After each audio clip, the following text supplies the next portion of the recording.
İnsanların başarısızlığının asıl sebebi dağın tepesini geçmek istememelerinden kaynaklı. Herkes dağın tepesine çıkmak istiyor ama kimse yolculuğa çıkmak istemiyor. Sen onları aştıkça her aşamanda daha da güçlü bir haline geliyorsun. Çok daha kuvvetleniyorsun mantıken, mentalen. Başarabildiklerinin farkına varıyorsun. Ben ilk başladığımda günlük 10 pound bana para kazanmak internetten hayal geliyordu. Şimdi 1000 kazanıyorum, yetmiyor. Ben şunun farkındaydım. Ben bir gün zengin olacağım. Bir gün milyonlar kazanacağım. Bir gün hayalimdeki hayatı yaşayacağım. Ben buna inanarak her gün tohum ektim. Hem kafama, bilincime hem de hayatıma.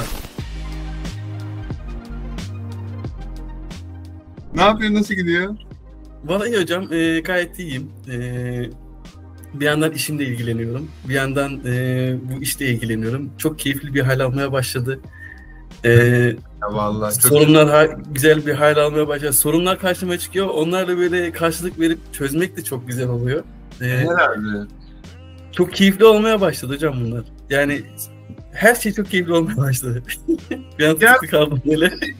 Yani tadına varmışsın. Neydi? Hocam ya çok güzel. Çok güzel. Gerçekten böyle sürekli bir insan içinde bu enerji dolması, yani bir şeyler yapıyor olabilmesi ve yaptığını görebilmesi gerçekten çok güzel bir şey.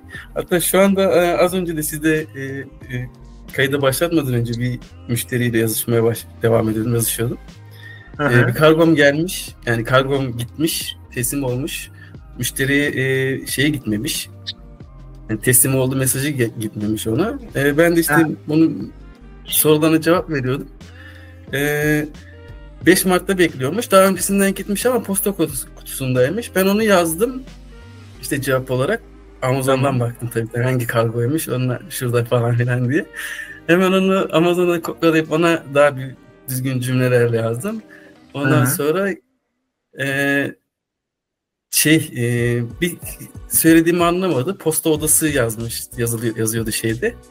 Amazon'da. Ben de kopyalayıp işte yaptığım için onu posta kutusu diye düzelttim. Orayı anlayamamış. Sonra bir takip numarası da gönderdim ama takip numarasının onda geçerli olmadığını söyledi. Sonradan ben baktım o gönderilen takip numarası yurt içi kargoymuş. Amerika'da olmayan bir kargo. O da bütün kargoları arattırmış. En son şeyine cevap vermedim ben de daha henüz. Önemli olan ürünün ulaşması ya da ürünün ulaştıysa da nerede olduğunu bilmesi. Yani onun bilgisini eğer atarsan müşteriye direkt yapay zeka ile yazdır nerede olduğunu. Hani gösterdik sana. Öyle yap. Evet, öyle yapıyorum hocam. Çok güzel oluyor. Ulaşmaya gerek yok. Yani ya bunlar ufak şeyler. Hani önemli olan aslında senin heyecanın, yani senin o başarman. Yani ben çok istiyorum, açık konuşmak gerekirse, hani herkesin başarılı olmasını çok istiyorum ama şeyin farkına varıyorsun bir saatten sonra. Yani herkes başarılı olmak istemiyor ki. Hocam ama işte yani ne yapayım? Uğraştığım şey, yani yaptığım şey için yani fiyat vermek doğru olur mu bilmiyorum ama hocam yani 4 dolarlık 3 dolarlık bir şey satışın şeyi, ama orada hani bir mail geldi, hemen bilgisayarın başına geç, ona cevap ver, nereden gelmiş, çok keyifli bir şey hocam, iş gibi değil yani.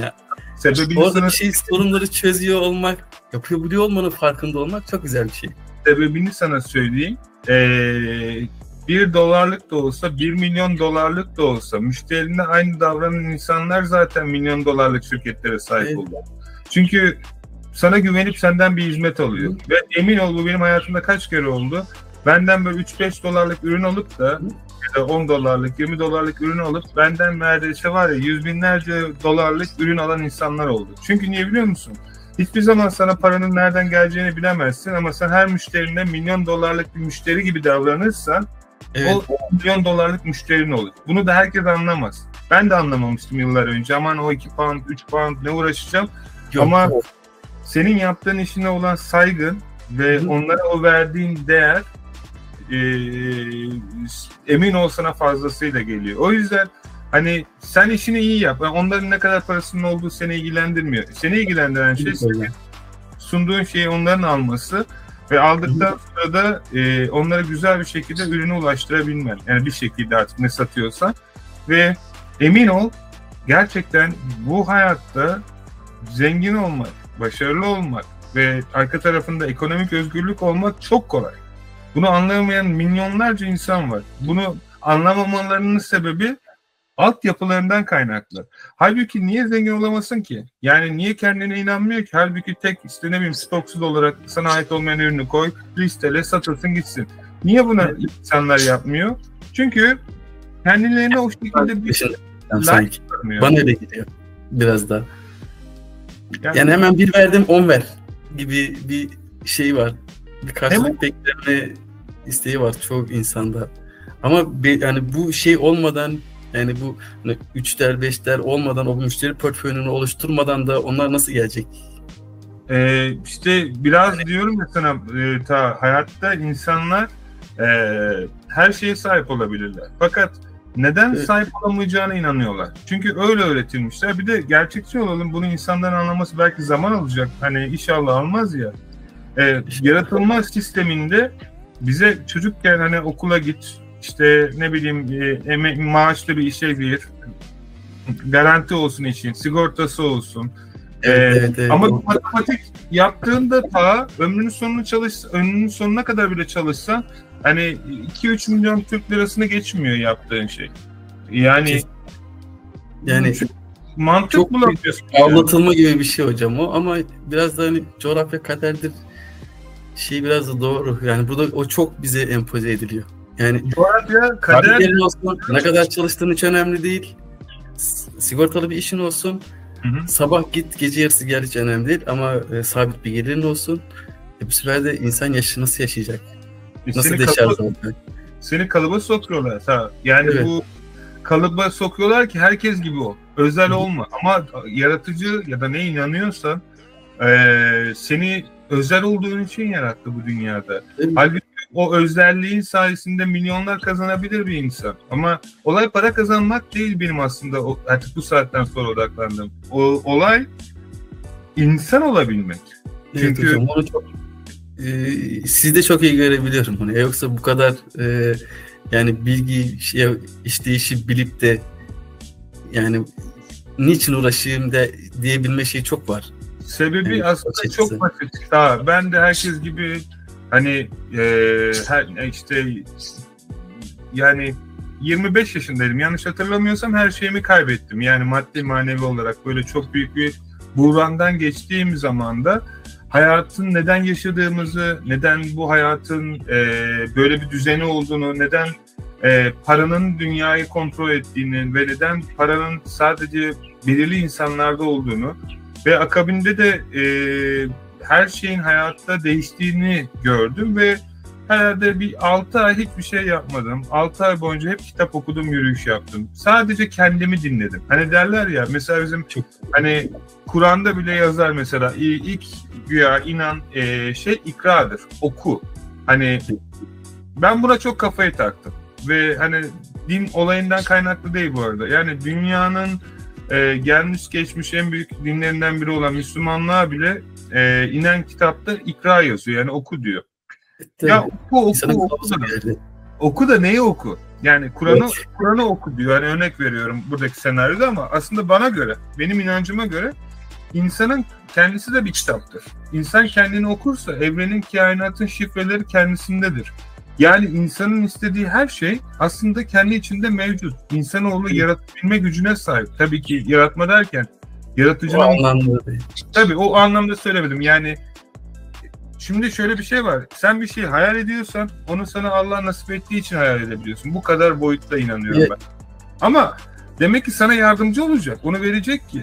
Seninle onun için bir mücadele etmen, eyleme geçmen lazım. Tabii ki de. O kadar şey araştırdıktan sonra dedim ki ben zengin olacağım. Ve yaratıcıya şöyle bir söz verdim. Bu benim, hani sen diyorsun niye yardımcı oluyorsun? Benim olayım kimseyle değil. Ben aşalı bence çok oldu. Benim olayım yaratıcıyla. Yani şu anlamda. Ben ona dedim ki Allah'ım dedim, böyle bir durum yaşadım. Bunu da sen biliyorsun. Ve bunu kimseye söyleyemiyorum. Ama dedim sen bana olur da bir anda işte ne bileyim zengin edersen, ekonomik olarak özgür kılarsan ben de sana söz veriyorum dedim. Ben de bunu benim gibi zamanda o durumda olan bütün insanlara yardım etmek için hani elimden geldiğince yaşadığım sürece yardımcı olacak. Ve bunu herkese en kolay ve basit şekilde yapması için yardımcı olacağım. Ve böyle bir söz verdim. Yani ben sözümün eğriyim. Yani elimden geldiğince vermeyeceğim sözü tutmam. Yapacaksam da sözümü vermişsiniz. İyi ki de sözünüzü tutuyorsunuz. Çok teşekkürler. Hani benim olayım şeyle değil böyle hani gerçekten ve ne oldu? Çok bir yıl gibi içerisinde zengin oldum. Hani bana nasıl olduğunu sorma. Amazon mu yaptın, eBay mi yaptın?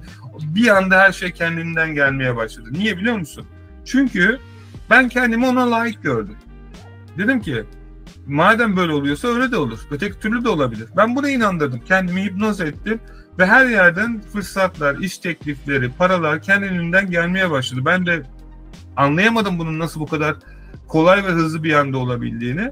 Ve bir anda kendime şunu söyledim. Olay senin ne kadar çalıştığında ya da hangi konumda müdür olman, CEO olmanla alakalı bir şey değil. Yani Allah birisine diyorlar laf boşuna değil bence. Hani yürü ya kulum deyince gerçekten hani çünkü sistem sana veriyor. Sen çalışarak bu dünyada ömrünün sonuna kadar çalış. Allah nasip etmediyse ya da Allah bence her şeyi nasip eder de insanın ona kendisi... Doğru yerlerde doğru adımlar da atmak lazım hocam. Yoksa hani sabah 6'da 7'de işe gidip gece 12'lere 11'lere kadar çalıştığımız zaman da hani çalışıyoruz ama ya bu tabii ki de hor görmek ya da şey yapmak değil. Ben de aynısını yapıyorum şu anda. Ben de sabah gidiyorum, akşam geliyorum, gece geliyorum, yapıyorum ama hani bu durumdan da kurtulmak için yani biraz daha rahat, refah içine girmek için başka işler de yapmaya çalışıyorum. Hani örneğin e-ticaret gibi, örneğin hani şimdiki yeni gösterdiğiniz bu affiliating marketing, ona da biraz şey yapmaya, odaklanmaya çalışıyorum. Ama işte orada çalışıp efendim? Özür dilerim lafını kestim ama yapay zekanın şu an içinden geçiyor. Farkındayım hocam ve ben de takılıp hemen o aşamalardan geçmek için elimden geleni yapmaya çalışıyorum. Sana bir şey söyleyeyim mi? Bir sistem buldum ve bu sistem Allah izin verirse tabii ki kısmet olursa o şerefe ben nail olursam çok mutlu olurum ama. İnşallah hocam. Bu sabah paylaştığınız video en son paylaştığınızı izledim. Hocam bir sürü şeyin tek bir platformda hepsi. Yani ona kaydol, ona kaydol, ona kaydol diye tek bir şeye toplamışsınız. Yani mükemmel bir şey. Şimdi bak Kaan şunu düşündüm. Ben arka tarafta herhalde benim bildiğim 1000-2000 pound'a yakın sırf aylık yazılımlara para veriyorum. Hı. Ve yani şimdi her yazılımın kendine göre farklı bir avantajı var. Ve ben şunu düşündüm. Bana bu yazılımlar ne kadar para kazandırıyor? İyi para kazandırıyor. Bunu niye herkes yapmıyor? Çünkü herkes bu bilgiye sahip değil. Bilgiye sahip olsalar zaten böyle bir düşünceye sahip olmayacaklarına eminim. Ve benim hayatım boyunca ben her şeyi otomatiğe bağlama taraftarıyım. Sebebi şu, eğer ben ne kadar para kazandığımın bir önemi yok. Ben özgür olamıyorsam. Bu dünyada zengin insanlar vardır, özgür insanlar vardır. İkisine de sahip olan insanlar vardır. Ve ikisine sahip olan insanlar bu hayatı en güzel yaşar. Yani para için çalışmazlar. Paralarını çalıştırırlar. Ve ben uyuduğunda bile çalışıyorlar. Aynen sistem. Öyle. Ben yaklaşık 4 geceden beri uyumuyorum neredeyse. Sabahlara kadar yazılımla uğraşıyorum ve bütün yazılımların bana para kazandıran affiliate marketing ürün araştırmasından tutup affiliate ürünlerini bulup arka tarafta bunları sosyal medyalarda paylaşıp short videoları ve içerikleri oluşturup bütün hepsini binlerce farklı platformda bir tuşla ortalama 30 saniyede yapabilecek bir sistem geliştirdim.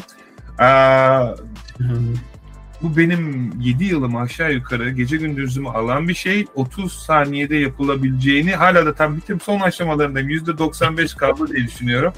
Şu an çalışıyor. Sadece üstüne koydukça ya iyi tamam da burası da daha iyi para veriyordu. Bunu da eklesem ne olur düşüncesine geldim. Ve şu ana kadar bence yani Türk şirketi olarak, biz Türk şirketi değiliz, İngiliz şirketiyiz ama sonuçta kurucusu benim ve ben Türk'üm ve gurur duyuyorum.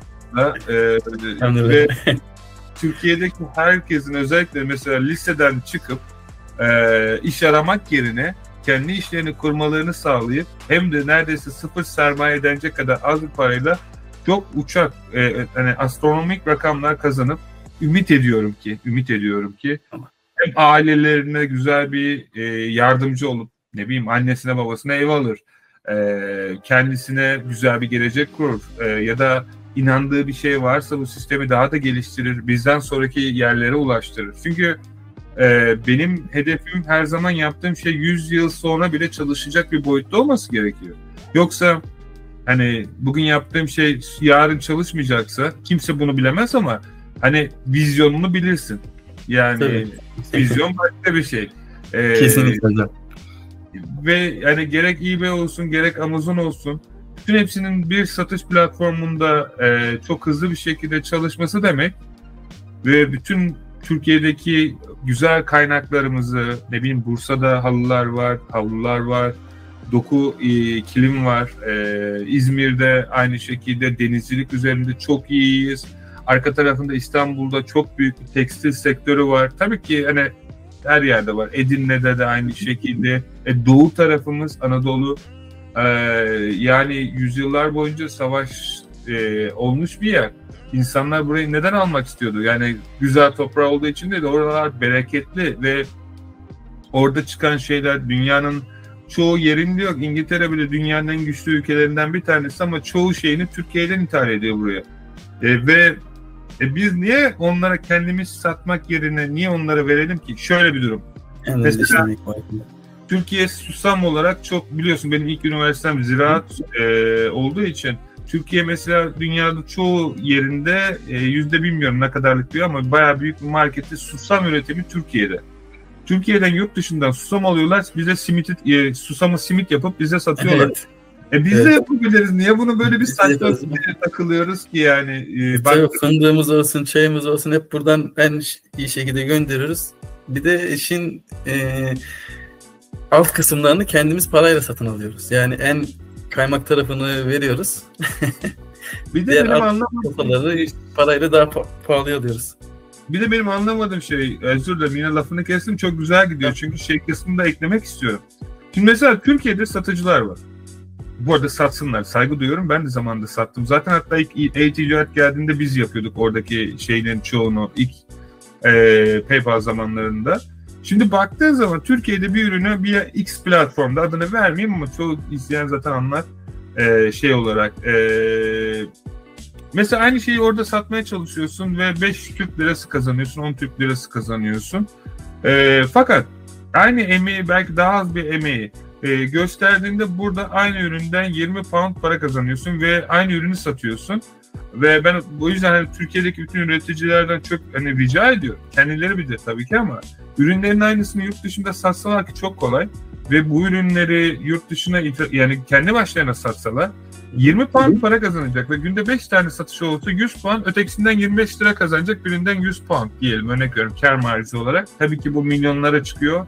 Bizim buradaki depolara 5-6 milyon poundluk mal gönderiyorlar bir tırlarla. Yani çok büyük şirketler var benim hani çalıştığım. Tırlarla mallarını gönderiyorlar. Adamlar bunun farkında.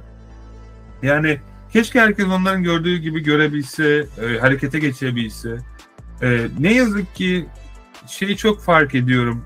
İnsanlardaki umutsuzluğu. Yani hani sen dedin ya mesela coğrafya kaderdir. Örnek veriyorum. Şimdi ben bu aralar onu çok görüyorum hani şey olarak insan, ama şunu da anlamak lazım. Ben de Türkiye'den geldim ve 20'li yaşlarımda 21'de çıktım yurt dışına da ve benim için de coğrafya kaderdi. Benim cebimde bir kuruş para yoktu. Hiçbir şeyim yoktu. Yurt dışında akraba vardı da yani ben gittiğim ülke de yani Litvanya. Bunu niye sana söylüyorum? İnsan kendi kaderini kendi yaratır. Herkes bu dünyada Mehdi'yi bekliyor.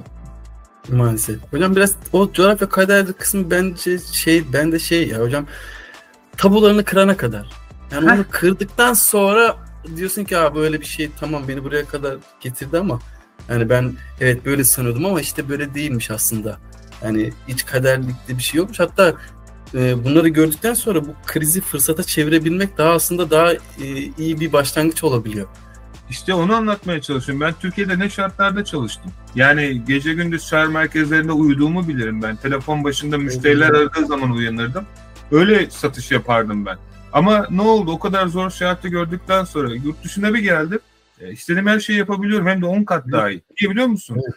Orada öyle bir güçlü bir şekilde aslında farkına varmadan hayat savaşı, işte yemek kavgası, yani bunlar öyle bir güçlendin ki ben hani Türkiye'den buraya gelip de hani milyon kazanamayacak bir insan tanımıyorum. Yani kendi tercihidir. Şimdi şey de düşünebilir insan. Abi ben 10 seneden beri, 20 seneden beri İngiltere'deyim.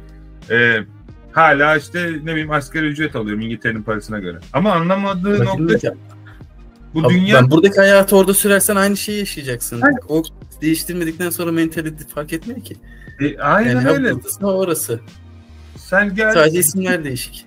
Benim burada dönerci arkadaşlarım var. Adamların adaları var. Doğrudur hocam. Valla döner burada da çok satıyor. Orada da şey yapar ama yani çok da severim. Hocam demek... çağrı merkezi değil mi? Buyur lütfen. Sizinle hani bir görüşmemizde bir kart numarası istemiştiniz benden. Ben kart numarasını verdikten sonra bu Yapı Kredi mi demiştiniz? Çok şaşırmıştım orada. Nasıl? Ya şimdi çok önceden işte çalışmıştım oradan onu aklınızda kalması, söylemeniz, bir de numaralar sayılar ve hepsi ardışık sayılar yani. Hani oradan aklınıza gelmesi çok şaşırtmıştı beni. Ya şöyle bir şey var. Benim kafa zehir gibi. Yani ben akıllıyım demiyorum. Arada fark. Akıllı insan başkadır. Akıllı insan güzeldir. Ben severim. Ama aklını kullanamazsa bir aklın bir faydası olmaz. Evet. Ben bana verilmiş gücün farkındayım. Yani inşallah herkes farkında olur. Yani şu anlamdaki bir güç. Dünyayı ben yaratmıyorum ya da böyle. Hayır öyle bir şey değil. Ben sadece neyi iyi yapabildiğimi biliyorum. Ben çok iyi bir satışçıyım. Yani kendimi bu konuda her türlü eğittim. Ve dünyanın hangi işini yaparsan da yap. Bugün hani insanlar örnek veriyorum. Ben iyi bir yazılımcıyım. Ben iyi bir doktorum. Ben iyi bir diş hekimiyim. Ben iyi bir falanca filanım. Kendilerine göre hava atarlar. Ve egosal şeyler bunlar ama sen o yaptığın şeyi satamazsan hangi mesleği icra edersen de et hiçbir anlamı yok. O yüzden mesela biz bazı böyle büyük şirketlerle çalışıyoruz ve çok büyük altyapıları var. Ama satış yapamıyorlar. Yani diyor ki mesela altın versen adamlara bedava, orada olduğunu bilmiyorlarsa senden alamazlar ki. Bak bedava ve altın versen. Hani bence bu dünyadaki öğrenilmesi gereken ilk şey, eğer inşallah ben her şey yaparsam da insanlar ilk önce satış. Kendini bile, ilişkide bile, bak ilişkide bile kendini satabilmeyi bilmen lazım. Şu anlamda, öyle şu iyi anlamda mecaz etmeye çalışıyorum. Mesela sevgilim var. Senin gibi on binlerce erkek var. Neden seni seçsin? Kaşın gözün mü çok güzel? İşte boyun mu çok uzun? Çok daha güzelleri var. Çok daha uzun var. Her zaman da olacak. Ama kendini ona satabilirsen, yine şu anlamda satabilirsen. İlk önce ona kendini satabilmen için onun arzlarını anlaman lazım. Ve hani bir erkekten ya da bir kadından beklentisine hani ilk önce bu analiz edilmeli. Sonra bunu kendi tarafından biçmelisin. Sen bunu yapmak istiyor musun? Ve iki taraf da birbirlerine uyarsa. Çünkü hayat çıkardan ibarettir. Yani verme alma döngüsü. Şimdi bir tarafı doldurmazsa ya da öteki tarafı doldurmazsa maddi manevi bu şey devamlı olmaz. Yani devamlı bir şey olmaz. Yani tabii satışlarınız çok önemli. Leonardo DiCaprio'nun sanırım bir filmi vardı hocam, bana bu kalemi sat. Okey. Orada yanında o kadar bu işin okumuşu şeyi vardı. Geveledi bir tane mahalleden arkadaşı direkt tak satmıştı mesela. O işte okulla okumamış birisi. Çok severim ama kendi aslında gerçekten de böyle çok güzel satışlar yapmıştı. Sadece şunu demeye çalışıyorum. Bak orada adam ne yaptı? Adam orada arz yarattı. Yani ne dedi? Kalemin var mı? İşte imza atacak kalemin var mı diyor. Hayır o zaman bunu alabilirsin. Çok güzel. Bak ihtiyaç yarattı ona değil mi? Evet. Şimdi dünyada da öyle. Sen hani şimdi birisine kendini satmak demek şey gibi anlamında alınmasın. Sadece şu anlamda demeye çalışıyorum. Sen yeteneğini göstermek. Dünyada yani dünyada çok her şey var. Yani bir müşterinin ya da bir insanın hayattaki ne olursa olsun kendi yeteneğini onun ihtiyaçlarına karşılamayı bilmen lazım. Tabii ki bunun bir dozajı olmalı. Yani ben her şeyi onun için yaptım, fedakarlık yaptım ya da çok iyi ucuza ürün sattım değil. Sen kendi çizgilerini de yaratmalısın. Sana doğru gelen çizgilerini. Yani belki 5 doların altında ürün satmak benim tarzım değil. Bu senin politikandır artık. Yani bu senin hani derler ya kırmızı çizgi. Tabii ki sana ne kadar yani koyduğun şeylerin de bir mantık ölçüsünde olması gerekiyor. Evet. Ve emin ol, dünyada herkese yetecek kadar para var. Dünyada herkese yetecek kadar yemek var. Öyle olsa güvercinlerin her gün uçuyorlar, bütün hayvanlar sokakta yaşıyor. Hangisi aç kalıyor? Hangisi açlıktan ölüyor? Yani burada insanlar kendilerine ya da yaratıcıya güvenmiyorlar. Bu çok bariz. Ve diyorlar ki ben nasıl edeceğim? Ama ne yazık ki dünya sisteminde şu anki yüzyılda şöyle bir sistem var. Yani adına istersen kapitalizmde, istersen şeyde işte büyük balıklar, küçük balıklar alakası yok. İnsanoğlu bir şey isterse yaratabilir. Bunu sadece nasıl yapacağını öğrenmesi gerekiyor. Çünkü bu bilgiye sahip olmadığı için şu an ona sahip değil. Ve bunu da başarmak için başarmış insanlarla çalışmak zorunda. Yani bugüne kadar takıldığın insanlar seni artık tatmin etmiyorsa seni tatmin eden insanlara ulaşman lazım. Sana değer vermiyorlarsa senin değerini bilen insanlarla beraber vakit geçirmen lazım. Çünkü her insan bir kitaptır ve sana her kitabından güzel böyle bilgiler verebilir. Bir fikir insanları milyoner yapar ve benim kaç kere başıma geldi. Ve olay ne eBay, ne Amazon, ne diğer şey. Sen orada yokken eBay dükkanından satış gelip sistem müşterine gönderiyor mu? Yani alıp gönderiyor değil mi? Gönderiliyor. Evet. Bana sadece mailleri geliyor. Tamam. Para kazanıyor musun? Yani şey olarak satış olduğunda para. Bitti. Bu kadar basit. Yani niye daha da büyütmeyesin? Niye de daha da üstüne daha fazla alan yaratmıyorsun kendine? İşte bu şu anda benim onları gördüğüm için, bunları yaşadığım için bu fiyat falan hiç önemli değil. Onlar zaten. Çünkü oldukça cevap verdikçe zaten şeyler geliyor. Diğer satışlar geliyor. Hem de bedava İngilizce eğitim alıyorsun. Tabii onu yazıyorsun, ediyorsun, çeviriyorsun, şey yapıyorsun, abi böyle dedi, şunu dedi. Çok güzel. Ve ya bu gerçekten çok güzel bir başarı. Benim içindeki, yani kendi adıma konuşuyorum hocam. Yani şundan kaç sene öncesinden, şimdi sizin YouTube'da videolarınız, yani görüyorsunuzdur kaç kişi izlemiş, kaç kişi beğenmiş falan diye. Ben onları izliyordum ve şu an sizinle karşılıklı muhabbet ediyorum hocam. Yani burada ben kendi adıma çok büyük bir başarı olarak görüyorum bunu.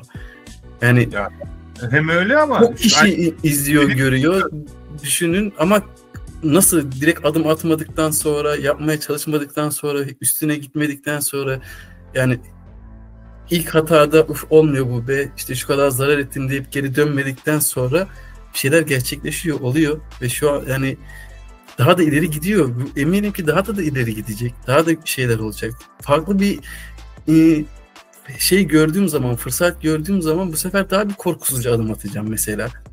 Ya bak, ya da buradaki bilgilerle oraya bir harmanlanacak bir şeyler olacak. Bundan eminim. Yani şu anda tam anlamıyla şu karşıma şöyle bir hedef çıkarsa daha bir donanımlıyım diyebilecek şeyimde değilim ama şu özgüvene sahibim.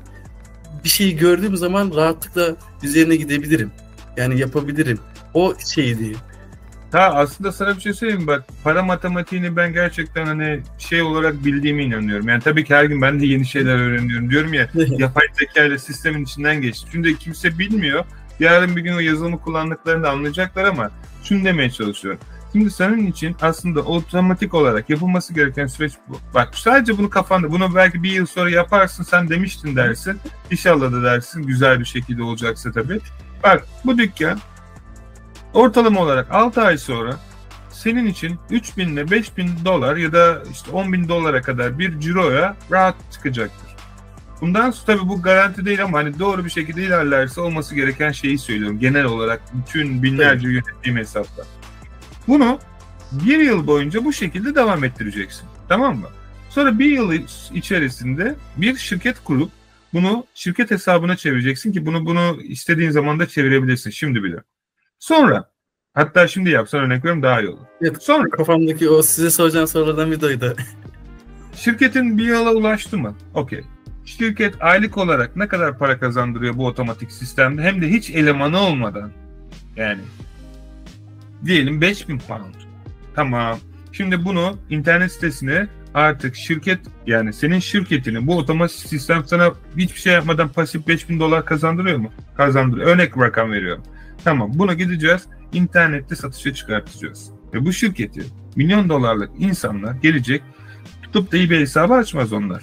Zaten her ay otomatik 5.000 dolar, 5.000, 10.000, 20.000 dolar kazandıran dükkanları satın alırlar. Çünkü onlar şunun farkındadır. Benim zamanım değerli. Ne uğraşacağım? Zaten ta yapmış 2-3 yıl hizmetlere, ona buna para vermiş. Ne uğraşacağım? Ta kurmuş mu sistemi? Kurmuş. Ne olacak? Adam sana diyecek ki senin şirketine, orada biz fiyatı belirleyeceğiz tabii ki ama biz diyeceğiz şirketi 2 milyon pound'a açık satışa çıkartacağız. Orada kimi gelecek 1,5 milyon teklif edecek, kimi gelecek direkt 2 milyona hap diye almaya çalışacak. Senin eBay hesabınla beraber şirketini satın alacak. 2 milyon doları sana verecek ya da 2 milyon pound, ya da şirketinin orada Wolf değerleri var. Yani herkes, hani o kadar parayı veren adam ne kadar yatıracağını da bilir, emin ol. Orada zaten şeyleri var. Şirketlerin datalarını görüyorlar. O çizelgelerini biliyor. Tabii bilgiler burada ulaşabiliyor. Herkes görebiliyor. Ben bile görebiliyorum. Bakacak adam diyecek ki mesela ben buna işte diyelim 1 milyon dolara satıldı şirket. Diyecek ki ben buna 5 ay, bunu 4 yıl sonra ben bu şirketten gelen parayı bir cover yaparım. Ondan sonraki geri kalan 4. yıldan sonraki bütün seneler bu şirket bana 5.000 dolar hiç elemanı bile olmadan para kazandıracak. Zengin adam buna bakar. Yok ben 1 milyon verdim, paramı ne zaman geri... O onun matematiğini bilir. O paraya sahip olmasının sebebi o zaten. Yani kumar oynamıyor. Yani oynadığın yerler var ama kumar değil o. O ölçeklendirilebilir risk faktörüdür. Der ki ben bu ticarete bu kadar para yatıracağım. Benim başarı oranım %30'dur. Bunu kabul eder ve parasını yatırır.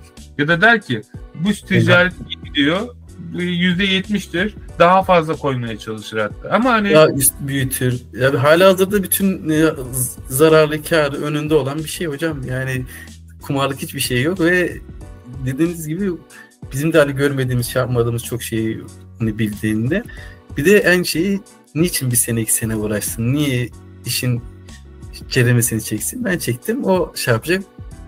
Alan da memnun, satan da memnun durumunda. Herhalde bir anda sana milyon dolar trink diye veriyorlar. Yani evet. Elon Musk bile aynısını yaptı yani. X'i kurduğu zaman formun adını unuttum gerçi ama eBay'e sattı. eBay'den aldığı parayla parayı 3'e bölüp işte dünyanın şu an en büyük şirketlerini kurdu. Yani onda da o kadar para yok. Böyle yatırım alıyorsun. Hani şimdi asıl en önemli olan şey ne biliyor musun?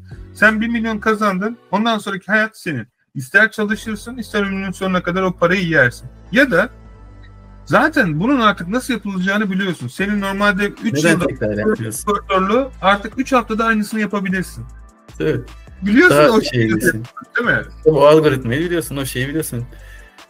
O yapman gereken. Bir de yani ben 50 tane satışla başlamıştım hocam. Bir de benim hesabım eski olmasına rağmen 50 tane satışla başlamıştım. Şu an 2000 tane listelenmem var yani. 2000 tane listeleme şeyine çıktık birlikte. Ki daha bu mesela bir bu kadar da süre üzerine gittiğim zaman ne kadar olacak? Yani böyle dikkatli bir şekilde keyif alarak yaptırmayı sürdürdüğüm zaman daha neler olacak? Daha yani bunların olacak şeyleri de beklemesi de, umması da çok güzel bir şey. Ben bazen diyorum yani gerçekten bu ticarette yüzlerce insan yapmaya çalışıyor ama kimse yapmak için yapmıyor ta. Sen yapmak için yapanlardansın. Hani başarının aslında bence ana faktörlerinden bir tanesi. Tabii ki arka taraftan hani teknik olarak biz destek veriyoruz ama bu da anlatmaya çalışması nokta senin de buna karşı bir meylin olması. Sen de uğraşıyorsun. Sen bazen bana gece 2'de yazıyorsun. Hani olay kaçta yazdın değil. Hani demek ki 2'de bile çalışıyorsun. Hani tabii hocam. Bu aralar böyle hani karşılık gelip karşılık vermeye başladığımdan beri daha sabah ilk işe gitmeden hemen açıyorum bilgisayarı, bakıyorum ne gelmiş ne gitmiş. Yani bazı şeyler o geliyor, bu indirim şeyleri mesela, hemen onları giriyorum, %10 indirim yapıyorum ya da sisteme, Amazon'a giriyorum, hangi kargo gitmiş, hangi kargo gitmemiş, hangisi gecikmedi falan, onlara bakıyorum mesela. Onlara göre şeylerini müşterilere yazıyorum. Ondan sonra gidiyorum, kafam rahat. Sonra işteyken de mesela mesajlar geldiğinde de mecburen eve gelmem gerekiyor. Eve geldiğim zaman hemen ilk iş gene tık onları şey yapıyorum. Sonra çok yani bir görev var ve ben o görevi yapıyorum. Yaptıktan sonra böyle ister istemez bir insanın içine böyle bir hoş bir şey geliyor. Yaptım. Sonra biliyorum ki karşılığını alacağım. Onlar teşekkür ediyor. Ben diyorum. Ondan sonra bakıyorum zamanı gelmiş. Limit arttırımı yapmam lazım. Limit arttırımı yapıyorum. Bakıyorum bana çok güzel bir mesaj gelmiş. Limitini şuradan şuraya çıkarttık diye. Kaldı ki bu ikinci yükseltmelerinde daha benim burada şimdi takvimimde var. Ne zaman limit arttır diye şeyim. Bak 16'sında limit arttırımı talep et diye kaydım var. 16'sında limit arttırımı yapacaktım. Limiti kendileri arttırmışlar 2000'e. Ama arka tarafta doğru işlem yapınca benim bu hani o sistem otomatik çalışıyor ya, müşterilere sen zamanında cevap veriyorsun, ürünler zamanında gidiyor ve sen her şey, sistem güzel çalışıyor ya. Sistem güzel çalışınca evet, otomatik olarak algoritma da sana diyor ki iyi, sen sözünü tuttun, biz de senin sözünü tutuyor. İnsanların çoğunun anlamadığı nokta bu zaten. Emek etmiyorlar ki, evet, her şeyi böyle ya tamam ben yapay zeka sistemi kuruyorum. Otomatik olarak ürün yüklüyoruz, ürün gönderiyor, takip numarası koyuyor. Yani sen neredeyse teknik tarafta hiçbir şey yapmıyorsun. Fakat insanlar şunu düşünüyor. Ya ben hiçbir şey yapmayacağım. Evet, hiçbir şey yapmayacaksın. Fakat ya müşteri yazdığında o senin hani müşterin sonuçta, onunla da şeyler yazman gerekiyor. Ha bunu da yapay zekayı yaptırırsın. Fakat hani bir yerde onu yaptırıyorum yani. Onun verdiği cevabı ben işte oraya yazdırıyorum. Diyorum ki bana buna uygun işte bir algoritmasına, politikasına şey yapmadan, zarar vermeden bir cevap yaz diyorum. O yazıyor. Bakıyorum hoşuma gidiyor. İşte bir sadece başına hangi müşterisi, onun ismini en sonra saygılarımla kendi dükkanımın ismini yazıyorum. Gönderiyorum. Sonra hiç bu zamana kadar böyle bir olumsuz cevap gelmedi. Öğrettiğiniz gibi yapınca her şey çok güzel oluyor hocam. Ben sana bir şey söyleyeyim mi? Gerçekten hani inşallah yani şirketine $1.000.000 satarız burada. Belki inşallah. Buraya gelir. Yani hem buraya kağıt kürek evraklar için gelmene gerek yok ya bu arada. Sadece ortalama 4 ile 8 hafta sürüyor şirketin satılım süreci. Bir avukat gerekiyor orada. Sağ olsun benim çok sevdiğim var. Mesela ona veririz evrakları, şirketi satarız. Evet tabii satmak istersen. Ve ne güzel olur. Yani hani büyük görmek lazım. Tamam bu böyle $1-2 dedim ya sana en başta. Hani niye uğraşıyoruz? Ama insanlar büyük resmi görmesi lazım. Yani ama buralardan geçmeden, buralara cevap vermeden, yani bunlar böyle gitti geldi, olumlu feedback, bunlar olmadan zaten bu hani direkt hadi bakalım $1.000'lık, $2.000'lık işte şunluk bunluk, yani ondan olacağını hiç düşünmüyorum. Çünkü onlar olmadan bu ufak tefek şeyler seni algoritma öne çıkartmıyor. Şu an yine bak dükkanın ne kadarlık satış yaptı toplamda? Hocam şu an 900'e falan geldim. Ama bir de şöyle bir şey var. Ben bu arada söylemeyi unuttum. Benim işte bu şekilde yapmadığım anlarda mesela İngiltere'den kapatma geldi. İngiltere kapatıldı. Ben şimdi tekrar Amerika'ya başladım. Biliyorsunuz. Onu şey yapmadık. Muhabbetin arasında kaldı. Evet. Orası kapandı. Biz buraya tekrardan başladık. Tekrardan o listelemeler böyle 1'den 2'den 3'ten 5'ten şey yaptık yani. Direkt o limit kadar yüklemedik biliyorsunuz. Günlük 10 tane 15 tane ki yani algoritma şeyleri. Şimdi yani inanamıyorum, 2000 tane listelenmem var yani hocam. Yani ben 50 nerede, 2000 nerede? 50 yani onu 10 milyona falan çıkartacağız inşallah. İnşallah hocam, inşallah. Yani şüphem yok biliyor musunuz hocam? Gerçekten. Yani başladığımda da yapabileceğimi, yapacağımı hiç böyle yapacağım, edeceğim şeyindeydim. O hani bir şey soracağım. Hep bana soruyorlar. Ben merak ettim. Tamam, Evet. bunu bu kadar başarabileceğini bilseydin daha önceden bu işe girer miydin? Ya girmez olur muydum? Tabii ki de girerdim. Ya hep böyle Hep görüyorsun, izliyorsun ama arka taraftaki o bahanelerim var ya hocam. Ya şu borcumu ödeyeyim de ondan sonra gireyim, bir şey olursa da zaten hani borcun üstüne eklenmez bilmem ne falan filan. O o beni yıkan taraf o ve eminim yani izleyenlerden de hani girmeye çalışan ve girmeyen arkadaşlarımızdan da arka tarafta onu çok sıkı bir bağla tutuyor. Yani borcumu bitireyim, şunu yapayım. İnanın bunun sonu yok. Hiç sonu yok. yok. Bir an önce O, başlamaları lazım ki bir an önce bu aşamalardan geçip 50 listelemesi 100 olsun, 100, 200 olsun, 200, 250, 300, 400 böyle bir gitsin. Zaten şimdi o limit arttırımı şeyini ben böyle dört gözle bekliyorum ki hemen gelsin de zamanı, hemen o sizin önerdiğiniz o mail var, onu başlıklarını değiştirerek mail atayım da ben dört gözle bekliyorum. O ay hemen, normalde ay mesela çok çabuk geçer. Bu şeyden dolayı geçiremiyorum ayı. ya bu arada ben hani eBay'i arayarak konuştuğum zaman eBay'deki limiti daha hızlı da arttırıyorlar. Hani böyle şeyler de var. Eskiden böyle servisler vardı, veriyordum. Ama yani şu an onlara vaktim olmadığı için mesela yapamıyoruz. Ama böyle özel ilgilendiğim dükkanlar var benim, böyle senin gibi arka tarafta. Hani elimden geldiğince bütün şeyleri onlara sunuyorum. Ya aslında şu olay, biliyor musun Tarık? Bana göre Adım adım hocam. Adım adım gitmek en bence sağlıklı. çok güzel. Biliyorum herkes zengin olmak istiyor ama kimse o yola çıkmak istemiyor. Ya şey çok önemli. Şimdi Türkiye'de çok kişi mağdur olmuş baktığın zaman. Hani bu e-ticaret şeylerinden. Ve Tabii ne ki yazık de. ki bir şey diyemiyorsun. Çünkü hani ben insanlarla konuştuğum zamana bakıyorum. İnsanlarda çok ciddi bir güven sorunu var. Evet. Yani En büyük güvensizliğimiz de hocam kendimize. Yani kendimize güvenemiyoruz. Bahanelerimiz çok var. İnanılmaz çok bahanelerimiz var. Yani bugün yapmamak için ya da ya olmadı ama ben işte şu nedenlerle olmadı diye bin bir tane bahane sunabilirim. Ama arkadaki bahane yapmadım, yapamadım ya da işte başlayamadım. Bunu söyleyebilsek ya da şey yapıp görüp de tamam, bu bahanelerim hepsi her zaman olacak. Ben bir adımımı atayım, ben bir başlayayım. Yani bu baştan sona 1 ile 10 basamaksa hı ben hı. başlayayım tökezleye 3'e 4'e kadar geleyim ama ben geleyim. Bu Ya zaten tökezleme elbet bir yere kadar gelecek ve ben bu noktaya alıştığım zaman arkama baktığımda ya ben bayağı gelmişim. Artık yani şurada ne kadar kalmış? Buradan buraya da atlamak için daha bahane ne sunabilirim? daha sebeplerinden daha büyük, yani hayatta amaçlarından daha büyük bahaneleri olmayan insanlar zaten hayatta her şeye sahipler. Yani Hı şöyle hı. düşün, bir tane anneyi düşün, çocuğuna bakmak durumunda varsayalım. Ne bileyim, boşanmış, ayrılmış vesaire. Şimdi bu anne her türlü başaracak. Yani o hiçbir şeye bahane etmez ki kendine. Çünkü Tabii. başarmak zorunda olduğunun farkında. Zorunda. Heh, Tabii. bu insanlar Hayatta kalmak başarıyor. zorunda. Ötekileri konfor alanında. Yani e, Kesinlikle. Konfor alanımız çok şey.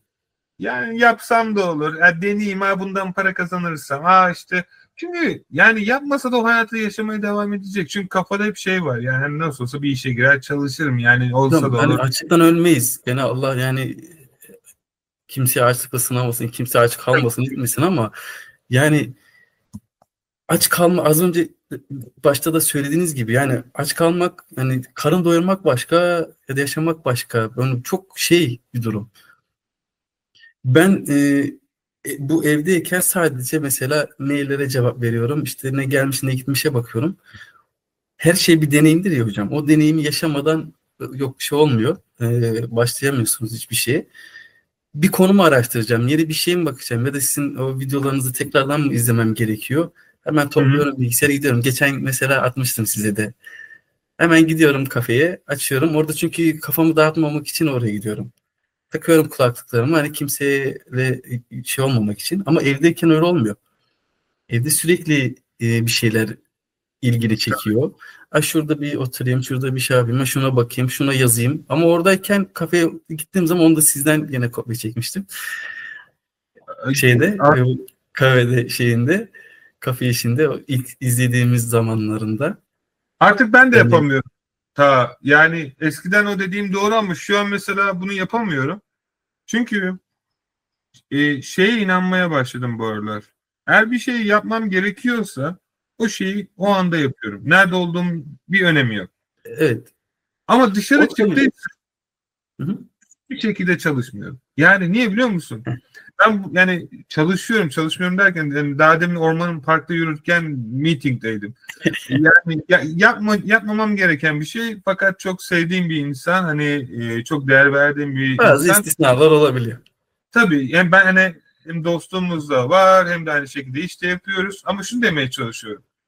Hani o an onu yaşamazsam buraya geldiğimde bunun şeyini anlayamıyorum ve o hani e, yemek yersen Hı hı. sadece yemek ye. 10 tane işte Artık ben yapıyordum bunu eskiden. Yani kötü bir şey demiyor. Hala da yapıyorum. Dün akşam gece 2'de yaptım. Yani ama siz artık şimdi deşarj bölümündesiniz hocam. hani şu Ben de an çalışıyor. yani şu an o öyle. Şimdi yani şey demeye çalışıyorum. Hayatta her şeyin anı var. Yani dostlarınla buluşuyorsan telefona eline alıp oynuyorsun onlarla. Ha, okey tamam. Yani dünya böyle bir dünya şu an. Yani şu an girdiğimiz çağ böyle bir çağ ve ben herkese özgür olmasını tavsiye ederim. Yani çünkü özgür olabilmek bazen bir şeylere evet bazen bir şeylere hayır diyebilme lüksüne ermek demektir. E, Mesela ben daha demin bakıyordum. Şimdi Bodrum'a gitmeyi düşünüyorum. Buradan atlayacağım uçağa.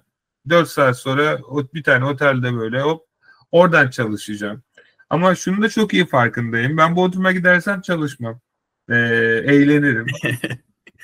Çok dene ama sistem çalıştığı sürece sorun değil. Ben sadece niye Kesinlikle. çalışıyorum? Daha iyi şeyler üretmek istiyorum. Üretmek istediğim için çalışıyorum. Bir şeyler çalışmıyor diye değil. Sistem Hı hı. çalışıyor ama ben ne bileyim bunu insanlarla paylaşmak istiyorum. Ya olay burada hani benim ne yapmak istediğimden ziyade şunu demeye çalışıyorum. İnsan özgür olduğunda ve kendi hayatının direksiyonuna geçtiğinde yaşadığı hayatı her gün Allah'a şükür edecek şekilde yaşıyor. Çünkü çok güzel bir özgürlük ve bunu yapabilmek için ilk yapılması gereken şu an ne yapıyorlarsa insanların hani inandığı şeyi yapması. Herkes para kazanmaya çalışıyor ama zaten sevdikleri şeyleri yapsalar para kazanacaklar. Bunu insanlar anlamıyor. Yani anlıyor da belki bahaneleri var senin dediğin gibi. Evet. İşte çalışıyorum. Daha ben sana bir şey söyleyeyim mi? Biz konteynerlardan arkadaşımdı. Benim burada Romanyalı bir arkadaşım var. Yıllar önce konteynerlardan gece 2'de iş çıkışı kitap araştırdık sokaklarda. İngiltere'de sokaklara kitap koyarlar. Sağa sola böyle evdeki eşyaları koyarlar. Ne varsa artık vermek istediği. Ben gece 2'de böyle zenginlerin olduğu yerden yürürdüm. Gece 1'de çıkardım işten, 2'de yürürdüm. O kadar yorgunum, ayaklarım böyle şey. 2'de onları toplardım. Bisikletle eve giderdim. Onları internette ertesi gün binlerce pound'a satardım. Ben öyle sermaye kurup işimi bu hale getirdim. Şimdi emin ol o kadar 12 saat 13 saat ayakta çalıştıktan sonra insanın kimsenin hali kalmıyor ama o zaman param mı vardı yoktu. Yani düşün yani kitap alamıyorsun ama biliyorum kiminin çöplüğü senin milyonların olabilir. Bunu Tabii. anlamak lazım. Yani Evet. onun için O adımları geçtikten sonra zaten hocam. O hedefinizi son adımlara yaklaştıkça o baş şeyleri yapmak zorundayız. Yani o kitapları, o ilk sattığımız ürünleri yani bunlar sattıkça zaten keyfine varacağız ki ondan sonra onların hiçbir o zorluklara gelmeyecek bile. Onun keyfine vardıklarında zaten her şey olacak. yani hayat aslında ben her zaman inanıyorum şuna. İnsanoğlu her şeyi yapabilir. İstediği Her her şey. Kesinlikle hocam. Hiç iş. yapamayacağım diye bir şey yok. Sadece bir adım atıp başlamak gerek. Dünyanın bir matematik sistemi var. Para kazanmanın da aynı şekilde. Para kazanmak para için çalışarak olmaz. Bunu anlamak Hı-hı. lazım. Evet. Paranın senin için çalışmasının matematiğini anlamak lazım. Bize hep böyle İngilizce öğretip Fransa'ya gönderdiler. Fransa'da İngilizce Ben bilsek olur da olmasa ne olur? Yani adamlar Fransızca de- konuşuyor. Şu an bizim yaptığımız şey de o. Yani ömürleri boyunca üniversitelerde okunup üniversiteden mezun olduktan sonra iş bulmak için insanlar yıllar boyunca çalışıyor. Madem ben iş bulamayacaksam niye üniversite okudun ama birkaç bilgi öğrendin, hayatı öğrendin. De bana ne ya umurumda değil ben para Yani kazanamıyorum. Nasıl yaşayacağım şimdi? Yani kendimi geliştireceğim dedikten sonra yani o kısmına çok fazla hani yani diyebilecek bir şeyim yok da. Sistem yanlış Yani ya.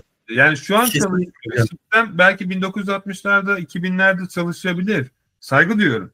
Ama şu an 2025'in çağında yapay zeka ile ben bilgisayarımda konuştum. Şu an benim yapay zeka daha son geliştirdiğim sistemde bilgisayarımı kontrol ediyor.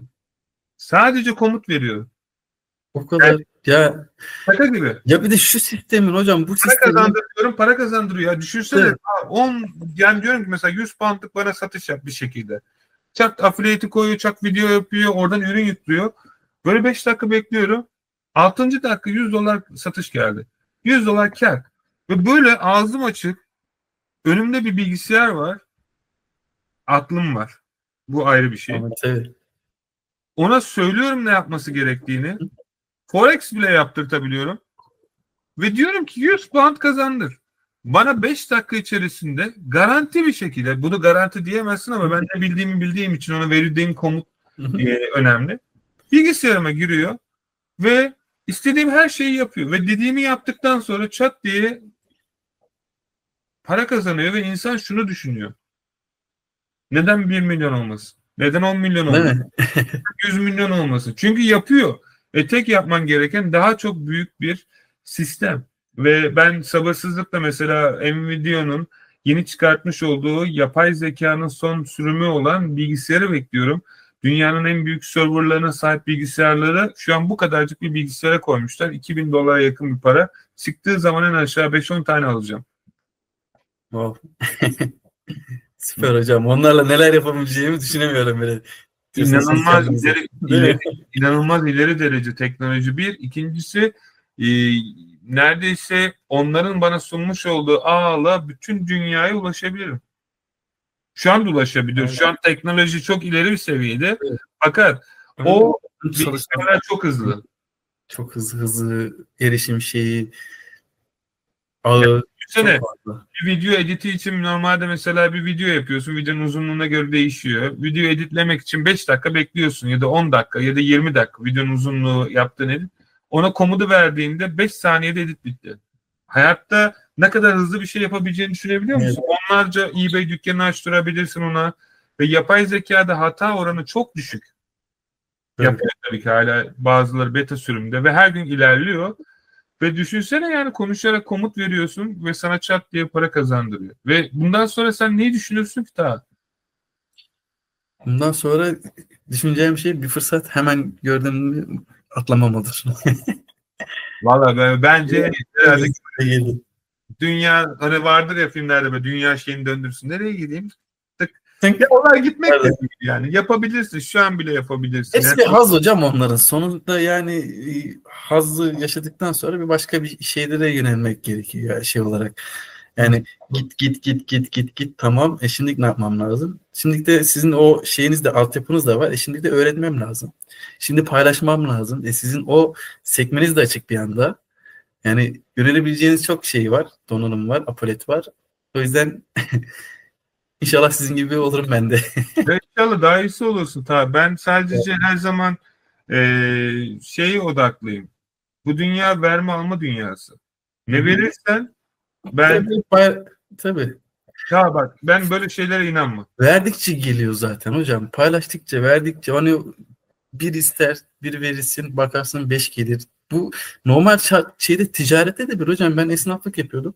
Hiç reklam yapmadım. Hiç yani reklam yapmadım. İşte dediğim hani bir broşür dağıtmadığım bir siteye reklam şeyi vermedim ama gelen müşterilerim hep böyle olması gerekenden fazla bir şekilde sundum hizmetimi. Yani vermem gereken gıda sektöründeydik. Waffle kumpir yapıyorduk. Yani normalin biraz daha fazlasını şey yapıyorduk. Hizmetini güzel veriyorduk.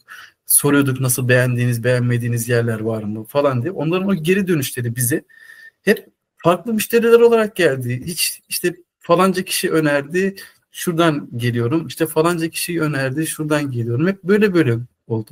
Biz onlara verdik. Onlar bize verdi. Hani isimler farklı ama işleyiş aynı. Vereceksin gelecek. Vereceksin gelecek.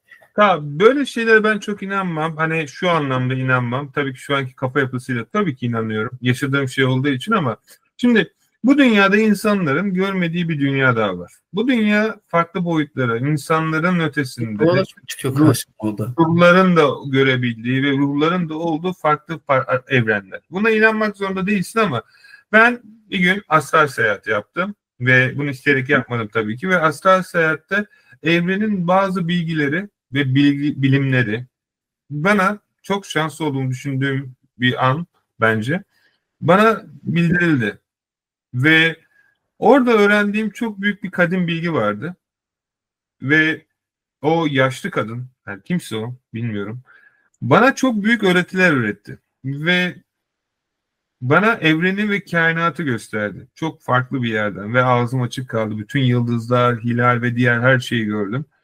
Ve bana ne dedi biliyor musun? Bütün yıldızlar birbirine bağlandı ve dedi ki dünyaya gittiğinde bu yıldızları hiçbir zaman unutma dedi. Ben neden diye sorduğumda yaptığın her şey sana aynı şekilde çünkü geri dönecek dedi. O yüzden insanoğlu şunu anlasa bu dünyada kime ne yapıyorsa yaptığı şey zaten kendisine gelecek. Buna karma de ne dersen de. Yaptığın her şey sana gelecek bir dünya sisteminde yaşıyorsan sen insanlara daha iyi bir insan olmayı, daha güzel davranmayı, daha fazla vermeyi, daha çok yardım etmeyi, daha neyse o. Onu ya istediğin her neyse. Onu yapmayı öğrendiğin an zaten böyle bir şeyle uğraşmayacaksın. Neden insanların genellikle para sorunu var biliyor musun? Hiç kimseye para vermedikleri için. Ha diyebilirler, ben şuna yardım ediyorum. Bunu ancak cevabını kendileri biliyor. Kaçı kalpten geliyor. Yani biri zekatı öğretti diye zekat vermem lazım. Lazım diye bir şey yok. Alma verme döngüsü var. Eğer bir şeyi istiyorsan o şeyi ilk önce verebilmeyi öğreneceksin. Ben bu dünyada sahip olduğum her şeye vazgeçtiğim zaman sahip oldum. Benim için çok büyük şeylerdi bunlar. Hayatta yani mesela örnek veriyorum. Ben yıllar boyunca gurbette yaşadım ve hep alemle beraber olmayı istedim. Yani onlarla yaşamak benim için çok önemliydi. Fakat hayatta burada da kendi halimi kurdum vesaire derken hep ayrı kalmak durumunda kaldım. Ve ne zaman ki dedim ki hepsi mutlu olsun da ben hani artık yapacak bir şeyim yok çünkü. Devam ederim. Bir şekilde olmuyor yani. Her türlü deniyorum, oraya gidiyorum, buraya gidiyorum, olmuyor. Ne zaman vazgeçtim? Dedim ki yani herkes mutlu olsun. Yani ne kadar da onları da sevsem, madem böyle bir ayrılık Allah böyle versin dedim. Kabul ettim. Şimdi benle yaşıyorlar. Yani değil mi? Para da öyle. İnsanlara yardım etmezdim zamanında. Hep ettim gerçi ama hani hiç böyle hep bir dozajı vardı da. Şimdi tam tersi. Verebildiğim kadar veriyorum. İnsan diyor ki ya sen diyor bunu niye anlatıyorsun madem o kadar kazanıyorsun. Fakir bilinç. Sana bir şey diyemem. Üzgünüm. Çünkü evrende herkese yetecek kadar para var, bilgi var ve bilgiyi paylaştıkça yukarıdaki sistem bana daha çok fazlasını veriyor. Sen bunu anlayamazsın. Çünkü sen hiçbir zaman vermedin ki ve ben sana bir şey anlatmakla da vakit kaybetmem. Çünkü sana anlatacağım bir şeyi sana gelmeyeceğini biliyorum. Aynı seviyede olmadığımızı biliyorum enerjisel olarak. Yani ne kadar çabalasan da boş olacak şeyler var. Yani kaba alamayacağından fazla aynen. O yüzden çok şey bilmek aktardığım da bu çok önemli. Bunu herkesin anlamasını beklemiyorum. Ya astral seyahatle şimdi örnek veriyorum astral seyahat ne? Bana da deselerdi yıllar önce ben astral seyahatlere kaç kere çıktım bu arada.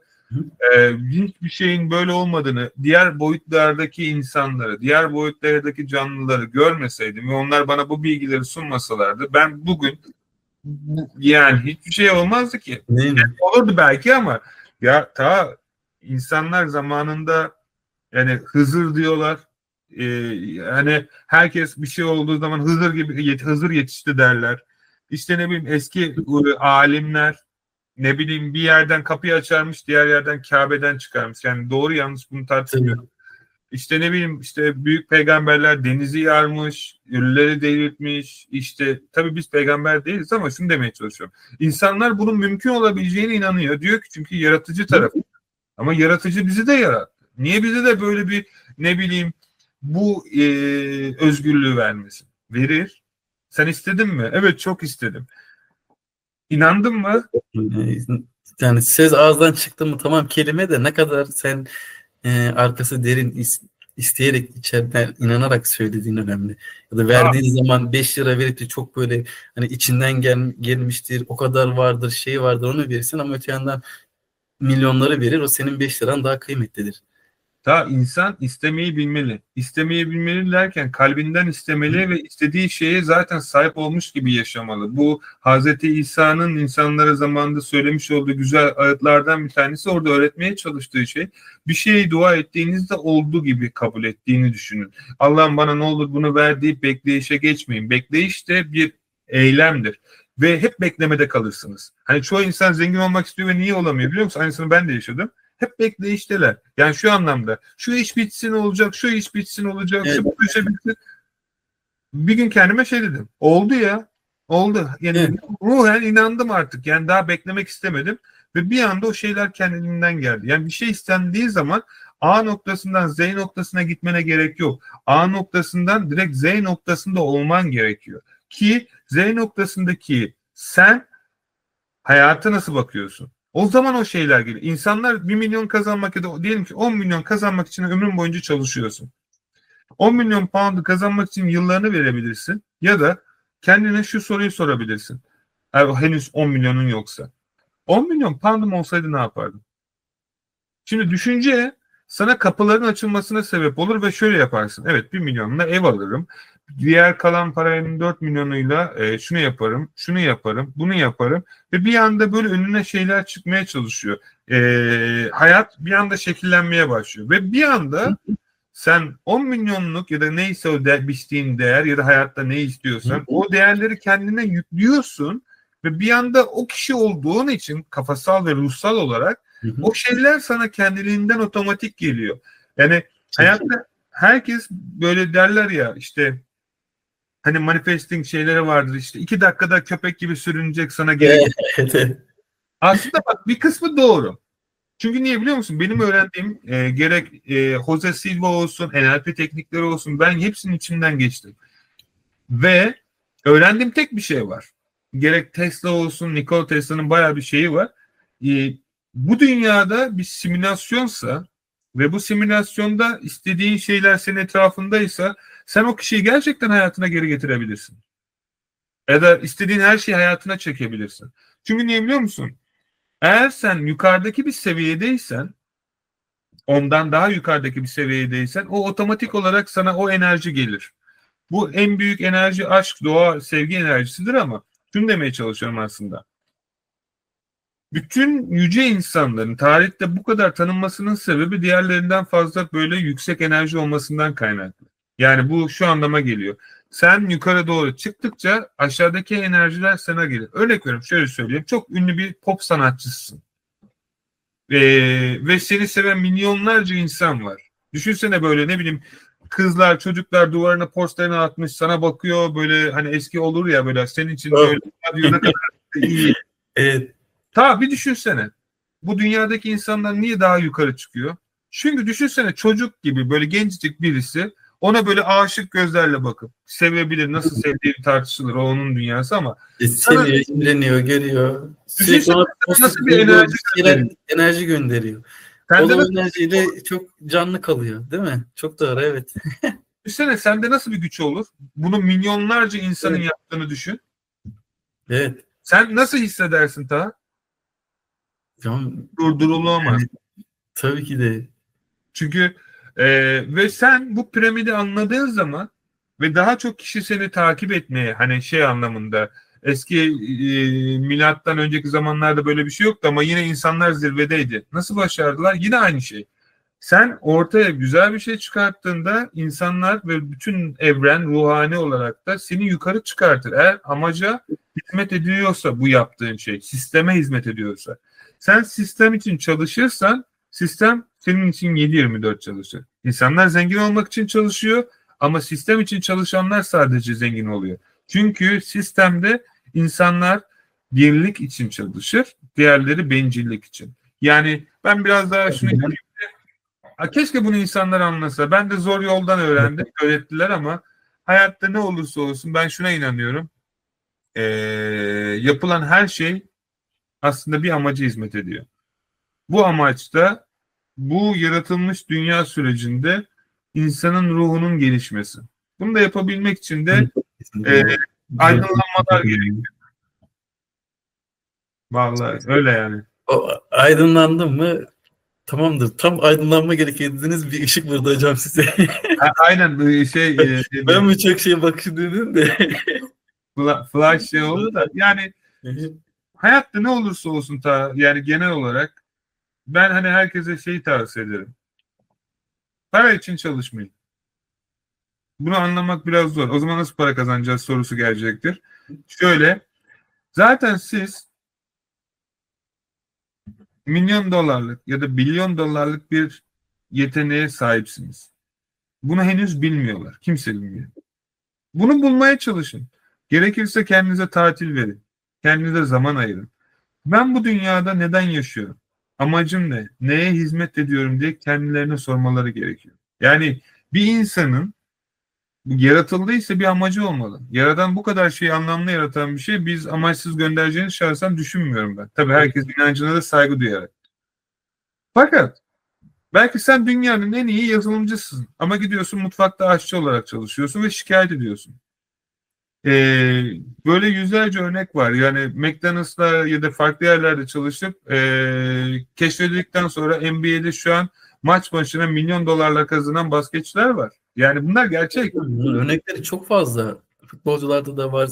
Aynen. Şarkıcılarda, ses sanatçılarında. Yani çoğu şeyde aslında yani görebilmemiz için çok fazla örnekleri var. O yüzden hani asıl soru bu hani Z noktasından kendilerine soru sormalılar. A noktasından Z, hani derler ya A'dan Z'ye. Ama sen Z'de olman lazım, A'da değil. Ya da yani şey de değil bu. Adım adım gitmen lazım. Şu da yanlış bir düşünce. Hani A'dan D'ye geçersen B'ye geri dönersin. Bu doğru. Çünkü bir şey öğrenmeden hani piyango oynarsın, zengin olursun ama para yönetimini bilmediğin için yine geri dönersin. Bu doğru. Evet. Fakat sen Z'deki gibi düşünürsen o B'de, D'de, C'de diğer alfabeler de seninle gelir. Sen gelişim aslında. Yani kendini bir geliştirip her anlamda hem ruhani hem mantıken şeyini çok basit bir örnek vereceğim. Çok basit bir örnek vereceğim. Hani bir şey de yapmayalım. Çok böyle yoksa bu konulardan çıkamayız ama tohumu sen yaratamazsın. Varsayalım teknik olarak şeyinden bahsetmiyorum. Tohum gelen bir şeydir. Şimdi senin görevin toprağa tohumu ekmektir. Evet. Sen o topraktaki tohumu canlandırıp yeşillendiremezsin. Bu da evrenin işidir. Sen eğer toprağın başında böyle bekleyip hadi büyüdüğü zaman böyle yaprağından çekip büyütemez. İnsanlar bunu yapmaya çalıştığı için hayatı boyunca bir şeye sahip olamıyor. Senin görevin bulduğun bütün tohumları toprağa ekmek. Bazısı bir anda filiz verir bu kadar büyür. Bazısı köke aşağı iner ama bir çıktı mı da çınar ağacı gibi devrilmez. Evet. Hepsi birbirinden farklıdır. Sen ne tohum ektiğine odaklan. Eğer elma yemek istiyorsan elma tohumu dik. Domates istiyorsan domates dik. Armut dikip de patates bekleme. Tabii. Ama yani, istediğin bir şeyin üzerine git. O yüzden hani insanın kendisine yatırım yapması lazım. Kendisine değer katması lazım. İnsan hayatta zengin olmak ya da başarılı olmak ya da istediği her şeye sahip olmak istiyorsa sistemle beraber çalışmayı öğrenmek durumunda. Evet, en sistem dediğiniz gibi kendimizde hocam. Kendi içimizin sistemi. Kendi sistemimizi çözüp kendi benliğimize yönelik şey yaptığımız zaten her şey ortada yapılması gereken. Vay be. Kendimizin farkına varmamız lazım. Uyanış zamanı geldi artık. Altın çağdayız. Evet. Yani bundan sonraki zaten nesiller çok iyi farkında olacak ama bu süreç her insanın yapay zekayla aslında yapay zeka bizim sistemden çıkışımızı sağlayan anahtar. Bunu doğru bir şekilde kullandığımız zaman sistemin bütün tarihi bilgilerine ve bütün gelecek bilgilerine ulaşabileceğiz. Ve bunları öğrenmek insanoğlunu çok farklı bir enerji seviyesine çıkartacak. Belki gerçekten dünyanın, kainatın sonlarına kadar ulaşacağız. Belki böyle bir şey hiçbir zaman olmayacak. Fakat bu bilgiler bizi dünyada istediğimiz her şeye sahip olabilmeye ve dünyanın da ötesindeki arzu ve isteklerimize uyanmamıza sebep olacak. Yani kim ne derse desin, yapay zeka bu simülasyondan çıkış anahtarı. Doğru kullananlar için. Doğru kullanamayan insanlar bile olsa, bilmese bile gerçekçi olanın büyük ihtimal çıkan insanlar diğerlerinde çıkmasını sağlayacaktır. Yani ben de bunu yapmaya çalışıyorum. Bu kurduğum sistem insanlara otomatik günlük en aşağı $100 kazandırırsa, ben kendimde çalışıyor çünkü. Herkese kuracağım. Herkes kazansın ya. Yani herkes kazansın. Herkes hayatının amacını bulsun. Sonra sevdiği işi yapsın. Ondan sonra bu dünya daha güzel bir dünya haline gelsin.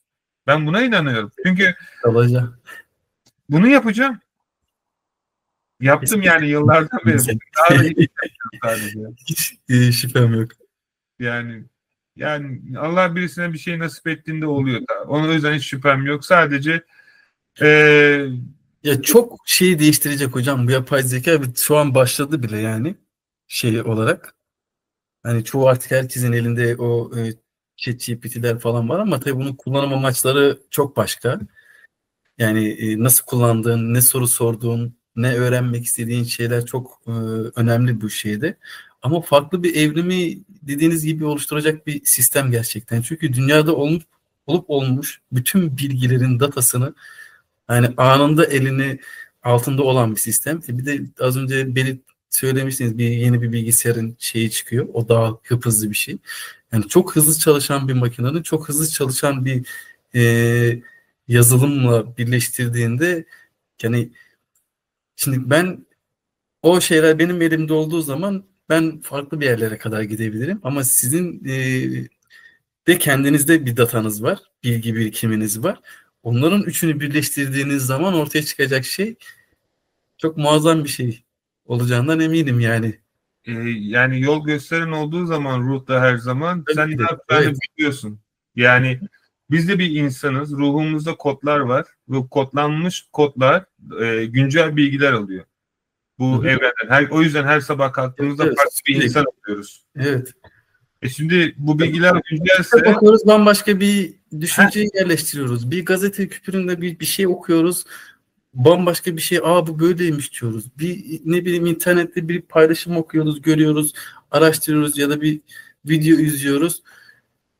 Bambaşka fikirlerimiz oluşup bir şey devşirebiliyor. Ya da çok böyle bu benim kırılmaz dediğim tabularımdan dediğim bir düşüncem bile bir şey okuyup anladıktan sonra çok değişebiliyor. Artık yani kendi içimizdeki tabuları da çok rahat bir şekilde kırabiliyoruz. Öğrendikçe ama. Yani belli başlı bir bilgide kalıp tamam ben bunu artık biliyorum. Bu artık benim değişmezim demediğimiz sürece çok şeyler değişebiliyor. Zaten bu değiştiği zaman yani değiştiği için biz de kendi versiyonumuzun üst versiyonuna çıkabiliyoruz. Öteki türlü ben biliyorum arkadaş benim için budur dediğimiz zaman asla üst basamaklara ya da üst şeylere çıkamayız. Bu hem öğreti açısından hem de gelişim açısından. Yani şu an çok farklı bir yerlere gidiyoruz. İnşallah. Ben ümit ediyorum herkes kendi hayatını en güzel, mutlu bir şekilde sevdikleriyle, ailesiyle zengin, mutlu, huzurlu, sağlıklı ve her şeyden de önemli, anlamlı bir şekilde yaşar da. Zaten amacımız da hep benim bu oldu. Ben kendimde başardım ve diğer insanların da bu duyguyu yaşaması için hani elimden geleni yapıyorum ve bir tanesinin sen olduğunu görüyorum. Bu beni çok heyecanlandırıyor. Çok mutlu ediyor ve daha da ileri gideceğini bilmek de beni çok daha böyle kendimi çok daha bu işi daha da iyi yapabilmem için heves veriyor. Değil mi hocam? Bir yani motivasyon oldu aslında. Yani ben nasıl bir şey yaptım, başardım yani şurada bir... Mutluluk bulaşıcıdır. Birisine cevap verip işini çözdüğüm zaman ben nasıl mutlu oluyorsam bizlerin başarısından nasıl bir mutluluk o benim daha henüz tatmadığım bir şey de. Ama anlayabiliyorum yani. Yani şimdi size 3 satış oldu, 5 satış oldu, 10 satış oldu. Benim kadar heyecanlandırmayabilir tabii ki de. Ama çok daha yani bu öğretmen-öğrenci ilişkisi gibi bir şey. Yani öğretmeye çalıştığınız birisinin bir şeylerin öğrendiğini ve yani yapmaktan mutlu olduğunu gördüğünüz zaman da bunun tarifinde o da sizde yani onun şeydi. Yani bu güzel bir şey ve emin ol bu kurduğum sistem inşallah yakın zamanda bitecek. Ben sadece sizinle paylaşacağım tarafında bunu deneme olarak yani ilk başta sizinle başlayacağım sistemi herkese tanıtmadan önce ve Bilmiyorum hani nasıl yaparım, nasıl ederim. Belki orada farklı bir sistem gelecek ama her ne olursa olsun ta seninle valla konuşmak harikaydı. Ben çok mutlu oldum. Hocam Yani ben yani zaten böyle yani bazen böyle tutup kalıyorum. Hani ne desem, hani sizin hani bir şeyi, bir sistemi anlatırken hani çok bazen işte bir şeyi anlatırken ikinciye geçiyorsunuz, üçe geçiyorsunuz. Hani bir şey, elinizde bir bilgi var. Bilginin tamamını anlatmaya çalışıyorsunuz ya hocam. Hani oradaki şey, şimdi ben sizle konuşurken ya şunu desem şu az olur, bunu desem bu çok şey olmaz. Şunu demeyeyim de şey olmasın. O yüzden bu çok tutuklu olabiliyor bazen konuştuğumuz zaman. O da tamamen size olan hani saygı sevgiden dolayı. hissediyorum şimdi sana satış gelecek Vallahi, gibi hissettim ben. Ta. vallahi hocam geldim işte az önce de. Şaka, Söyleyeyim bak. şaka yapıyorsun. Şey Vallahi geldi işte. içime doğdu. Fırça şeyine bakmıştım. Fırça satmış hocam. Şaka yapıyorsun. Vallahi göstereyim size. Bak yemin ederim içime doğdu. Bir anda böyle. Zaten olay bu. Ta olay ne biliyor musun? Göstersem sorun olur mu hocam? Olmaz. Dükkanı içine kapat sadece. Dükkanı içine tam kapat. bak. Şey hocam. Hayır, ya yemin ederim içime doğdu. Çünkü ne? Bak olay şu ta. Ben hani sana bunu anlatmaya çalıştım. Ben yaptığım hiçbir şey ben istediğim için yapmıyorum. Sistem böyle bir kapı açıyor bana. Kafamın üstünden gelen böyle bir bilgi var. Bütün videolarımdan tut, bütün anlattığım her şeyde o bilgi akıyor. O bilgi bir şekilde benden çıkıyor. Bazen ben bile kendimi izliyorum. Bazı videolarımda ben bile kendimi tanımıyorum. Bu düşüncelere nasıl sahip olduğumu ya da yani sadece vizyon aynı. Ama bu bilgi bende yok. Yani bazen diyorum ki vay anasını satayım bunu nasıl söylemişim? Yani çok, bak senle konuşurken bir içimden kafam böyle şey diyor. Taha'ya satış geldi. Ne alaka? Hani konuştuğumuz konuyla bile alakası yok. Ama o bilgi geliyor. Anlatabiliyor muyum? Yani böyle hani ne derler ona? İnsanlar ileriyi görür ya. Hani böyle üçüncü gözü açık mı derler onun? Kalp bir şey derler ama. Tam hocam ona hem kalp hem üçüncü göz, ona çok şeyleri var. Bir de o var. Aynı anlamda farklı söyleşiler. 5 yaşından beri olan bir şey bu. Ben takımda yanımda çalışacak çocukları, yani güzel değerli kardeşlerimi 7 yıl önce rüyamda gördüm ve bugün onlarla beraber çalışıyorum. Yani şunu demeye çalışıyorum. Ben hani sistem için güzel bir şey yapınca mucizeler karşınıza çıkıyor ve mucizelere inanın arkadaşlar. Gerçekten inanın. Çünkü mucizeyi veren siz değilsiniz. Verdiği zaman da tadını çıkartın. O yüzden mucizelere inanın. İnandığınız şeyler oluyor çünkü bu dünyada. Korktuğunuz şeyler de olur. Kesinlikle. Korktuğunuz şeylere dikkat etmeniz lazım. İnandığınız şeylere dikkat etmeniz gerekiyor. Yani ve her şeyden de önemlisi bir hayat yaşıyoruz. Bir oyun gibi düşünün. Tabii oyun değil ama en güzel şekilde oynayalım. En güzel şekilde tadını çıkartalım ve bu ve çizgilerini aşmadan olması lazım hocam, dediğiniz gibi. Hani oyun kısmını belli bir yere kadar, ciddiyet kısmını belli bir yere kadar, yani biri birini geçmemesi lazım. Zaten hepsi arasında böyle ince bir çizgi olduğu için çok çabuk da aşabilirsin, çok çabuk düşebilirsin o ciddiyetle ciddiyetsizlik arasındaki o şeydi. Hepsinde oyun gibi oyna, zevkini tat, bir yerlere gel. Ciddi ol, farkına var, gene bir yerlere gel. Hep bu süre gelen şeyler ama o şey çok önemli dediğiniz gibi. Her zaman yüzyıllardan beri 5000 yıllık kitabın içerisinde okuduğum kelimeyle o zaman bu güzel videoyu bence sonlandıralım demeden önce sadece olarak sormak istediğim bir şey var mı daha ekstradan aklında olan? Tamam hocam, sormam. Özel bir şey işle ilgili olursa yazarsın bana, ben sana yine cevaplarım video olarak. Hani şey olur. İşte şu anda sorayım hocam, çok şeyde kalmasın. Ben şimdi şirket kurmalı mıyım? Bu şeyde onlar var. Yeni bir Amazon hesabı açtım. Benim bir tane siparişim oluşmamış mıydı? Yani Amazon'da belli bir sınıra gelmiş olduğum için Amazon farklı bir sistem istiyor. Birkaç tane ürün için öyle olursa iptal et. Gerek yok. Ama 3-5 tane oluyorsa 2 tane olsun. Benim 5 tane vardı. İkisini de bağlayalım. Bir ondan alsın, bir bundan. Bir ondan, böylelikle Amazon hesaplarının güvenliği de artar. Yani bir hesaptan 1000 tane almak yerine 2 hesaptan 500 alınca Bunlar çok daha uzun ömürlü oluyor. Ve şirkette kurarsan limitini ben senin söz vermeyeyim ama böyle bir 100.000'e çıkartırım. Valla çok iyi. Hocam ben söz vermek gibi olmasın. Yani bunu denerim. Tahminim senin hesapta böyle bir sonuç alırız. Hocam onu alırız. Alamasak bile yani biz bu şekilde o rakamlara çıkacağımızın hiç şüphesi yok benim içinde inanın. Yani yaptım ya. Evet. Görüyorum çünkü yani hiç ummadığım sayılara ummadığım sayılara geliyorum. Yani şöyle ummadığım sayılar. Ben şimdi şu kadar limitim var ya, beni şimdi şu kadar yükseltirler. Şu kadar var ya, şimdi şu kadar yükseltirler diye kafamda yapıyorken bir baktım böyle bir şey oluyor. Burada paylaşmadım ama bildiğim bir şey var. Hani o da benim bana kalsın diyeyim. Hani her şeyi de söylemek doğru değil bazen. Evet. Ben onu yaparım. Nasıl olduğunu biliyorum. Yaptığımda sen kendin görürsün. Zaten sen kendin yazarsın nasıl oldu diye. Bir ufak ayarı var. Kimsenin bilmediği. Tabii. Tamamdır hocam. Amazon hesabı ben zaten bir tane daha açtım. HGR'de yüklemeye çalıştım hani yapayım diye. Baktım tam göremedim nasıl yapalım. Amazon'un şeyini gördüm ama hani birleştirme kısmını çok yapamadım. Siz yeni bir eğitim şeyinden bahsetmiştiniz.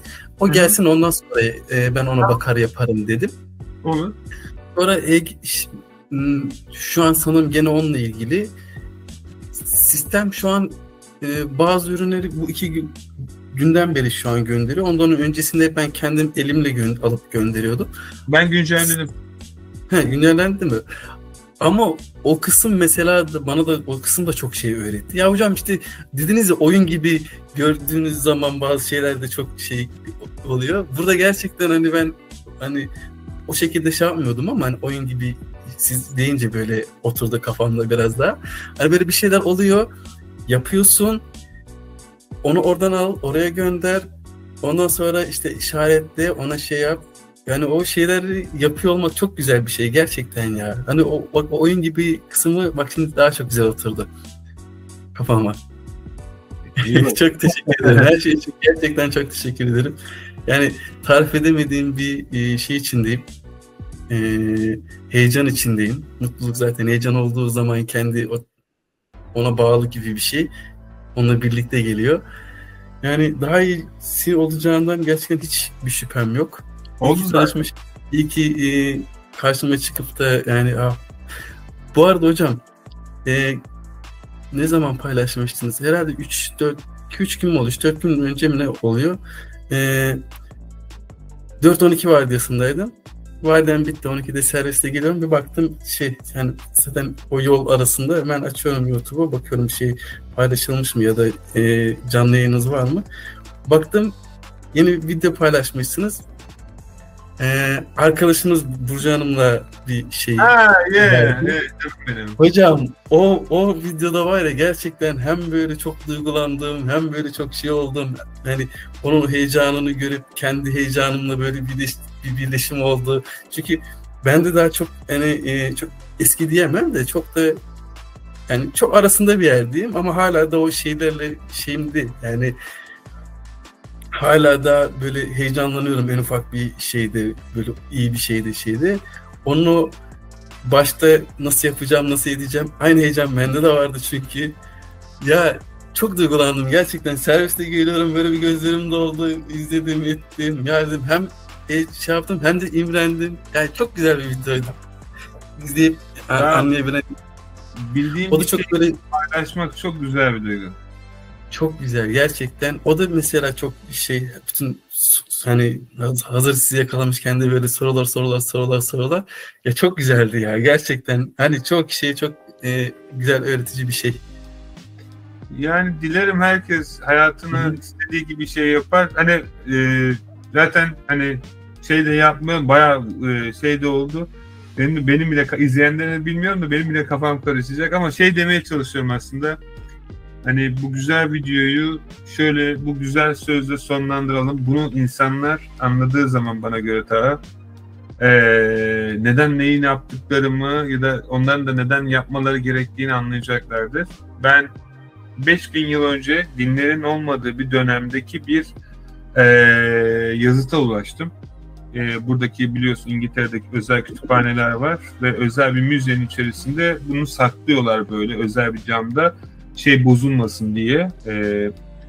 Yazan sadece bir cümle var. Diyor ki kendisine ne yapılmasını istiyorsan onu da diğerlerine yap. 5000 yıl önce yazılmış bir yazı. Şimdi çok net bir özet hocam gerçekten. Yani yapmak istediğin her şeyi kendisine olmak istediğin şeyleri yap. Paran mı yok? İnsanlara para konusunda yardımcı ol. Sevgilin mi yok? İnsanlara sevgili bulmasında yardımcı ol. Yani bu tabii ki böyle bir şey değil. Yani, neye eksiksen bunu vermeye çalış ki diyebilirsin ki yok neyi vereceğim? Yaratmayı öğreneceksin işte orada. Sen bunu kalpten yapınca yok diye bir şey yok. Bu dünyada herkese yetecek kadar her şey var. Bunu da yapabileceğini öğrenince istediğin her şeye sahip olacaksın. Ama dediğimiz gibi hayat. Evet. Ta ağzına sağlık yani çok teşekkür ederim. Hani ben bir yayın oldu. Yani e-ticaret de olsa işin içerisinde işin arka tarafındaki asıl olayları da biraz ben paylaşmaya çalıştım ki bunu anlamadan para kazanamayacaklarını bildiğim için söylüyorum. Kazansalar bile belirli bir boyut olacağı için. Hani umarım bir gün anlarlarsa da ne mutlu bana. Çünkü sadece şeyde değil, ürün koydum, ürün sattım, ürün şey yaptığımda değil. Bu şeyi anlamak çok daha önemli. Anlattığınız şeyleri böyle hani karşı taraftaki o idrak edilme şeyi idrak edildikten sonra her şey çok daha güzel gerçekten gelecek ve geliyordu. Ben görüyorum bak az önce konuşurken dediğiniz gibi gelmiş. Şimdi göstermemde gene sorun var mı bilmiyorum da. Yani ismini gösterdiği sürece sorun yok. Bak bir tane ürünüm de şimdi mesela bunda zaten bir şey gözükmüyor. Kapının önüne ulaştı. Kapının önüne yerleşmiş konulmuş. O diğer şeyde sistem. Ne güzel bir şey. Sen de konuşuyoruz. Bunun için hiçbir şey yapmana gerek yok. Para kazandın. Evet bak az önce mesela bunlar böyle oluyor. Ve üstüne de gidilecek şeyler. Yani bugün 1, yarın 3, yarın belki 0, ondan sonraki gün 5. Yani bu çok güzel bir sistem ve oyun gibi dedi. İşte ona takıldım biraz çünkü anladığım şey yaptım. Çok güzel hocam. İyi ki varsınız gerçekten. Aynı şekilde. Yani sizinle böyle gerçekten konuşabilirim. Hiç şey değil. Ama tabii bunda bir sınırı şeyi var. İnşallah artık ben de o özgürlüğümü kazandıktan sonra böyle benim için nirvana bir şey, hedef ama olacak. Yanınıza gelip de bu konuları böyle uzun uzadıya konuşabilme şeyi hayali ve kapatalım. İnşallah. Çok teşekkür ederim her şey için. Gerçekten hani eğrisiyle doğrusuyla inandığımız şeyleri ben sadece konuştum. Hani herkes inansın değil sen de aynı şekilde. Ben böyle yaşadım, böyle gördüm, böyle başarıya ulaştım. İnşallah diğerleri için de çalışır. Çalışması için de ben gece gündüz Okyanus takımıyla çalışıyorum. İnşallah da bayrama görüşürüz. Bayrama Türkiye gelmeyi planlıyorum. Allah izin versin. İnşallah hocam. Vallahi 4 kez bekliyorum hocam. Hep bütün storylerinizi takip ediyorum böyle şeylerden. Hani ne zaman acaba geldi mi, acaba gelecek mi, ne zaman şey olacak. Bazen bulunduğunuz yerde Türk restoranlara gidiyorsunuz mesela. Diyorum gelmiş mi mesela. Bakıyorum yanaştırıyorum yabancı yer. Geldiğim zaman zaten şey yapıyorum. İnşallah da gelirim. Ben de çok özledim. Hepinizi çok değerlisiniz. Çok seviyorum hepinizi. Sadece bir süreç var. Onu da yazılımı bitirmeye çalışıyorum ki öyle geldiğimde kafam rahat olsun. Bunu anlıyorum hocam. 3-4 videodan beri. Yoksa şimdi kapatır gelirim yani. Yoksa evet. Çok o izlediğim videolardan da sizin o son şeylerinde son 4-5 videoda mı 3-4 videoda ama hep bu hani çok uğraştığınızı belirttiğiniz şeyler oluyor.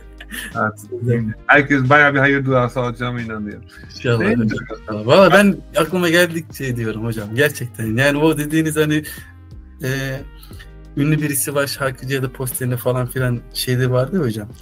O sizde mesela ben kendim mesela bir şeyler sürekli mesela mail geliyor şey geliyor onda aklıma geliyorsunuz ediyorum. Burada hiç mesela annem falan görmedi size dua ediyor mesela.